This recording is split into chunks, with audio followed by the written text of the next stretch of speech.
Saya merasa itu menusuk rasa keadilan masyarakat ya. Saya merasa itu menusuk rasa keadilan masyarakat ya. Ini baru pertama ada orang didakwa bukan diduga, didakwa melakukan tindak pidana korupsi dan tindak pidana pencucian uang sebesar 300 triliun. 300 triliun. Lalu tuntutannya hanya 12 tahun. Dengan uang yang tadi 300 triliun itu dikembalikan hanya 210 miliar. Ditambah denda 1 miliar. Itu sungguh menusuk rasa keadilan. Karena apa?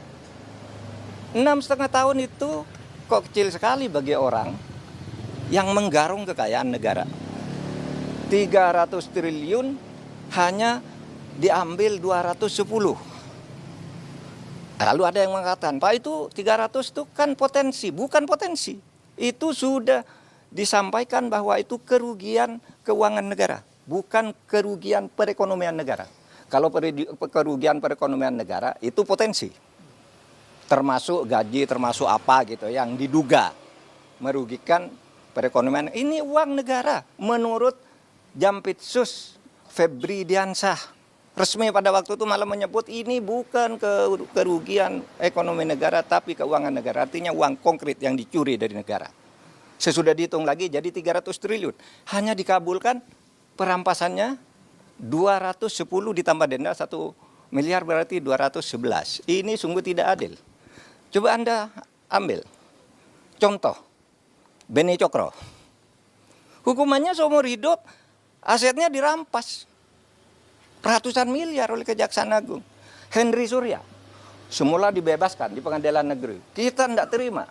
Langsung kasasi atau dituntut lagi dari kasus lain. Naik. Ya. Si Henry Surya ini semula bebas, kita langsung ke kasasi menjadi 18 tahun penjara. Hartanya juga diambil. Sudah disita oleh kepolisian lebih dulu. Atau Surya Darmadi.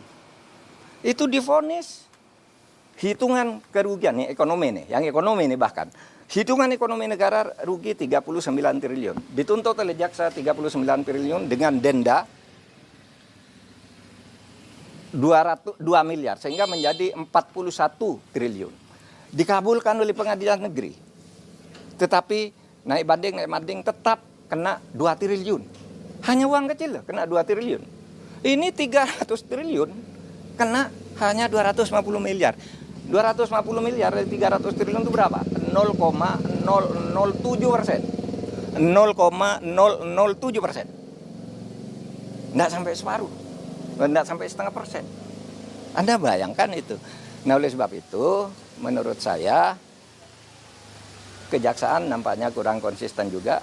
Mengapa menyebut dakwaan 30, kok kemudian tuntutannya 250? Kan terlalu jauh meskipun sesudah dihitung ulang oleh pengadilan, terlalu jauh itu. Oh, berarti kalau dari 350 jadi ini berarti seluruh dakwaannya itu agak hoax, gitu ya, agak tidak tepat. Nah itu supaya diingat bahwa kita mau mengembalikan aset sekaligus memberikan hukuman yang setimpal. Apapun alasannya itu hukum yang berlaku. Dan itu sudah didiskusikan lah soal denda damai, soal kembalian aset sudah didiskusikan semua dan sudah ada undang-undangnya di tempat kita.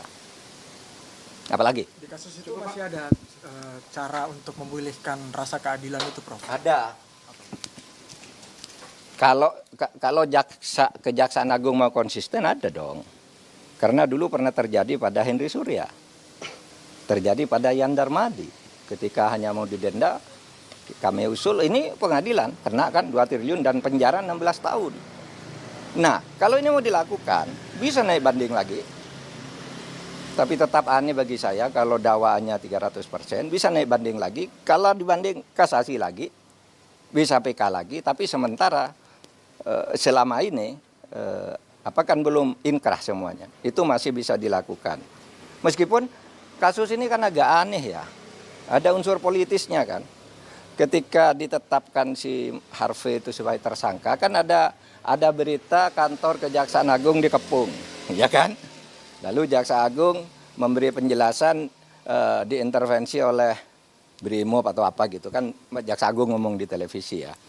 Lalu analisis di luar itu sebenarnya bukan penangkapan terhadap mafia nikel, tetapi apa? Itu upaya pergantian penguasa mafia. Sehingga yang lama dihantam agar ganti gitu. Tapi hukumannya tidak sungguh-sungguh.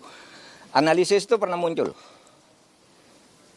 Saya baca itu dari pernyataan terbuka Pak Ansat Mbai, mantan kepala BNPT ya waktu itu.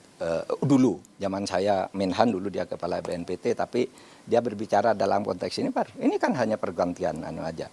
Sehingga kelihatannya tidak sungguh-sungguh atau takut. Nah ini tantangan, tahun baru ini tantangan. Anda mau bersikap apa terhadap ini?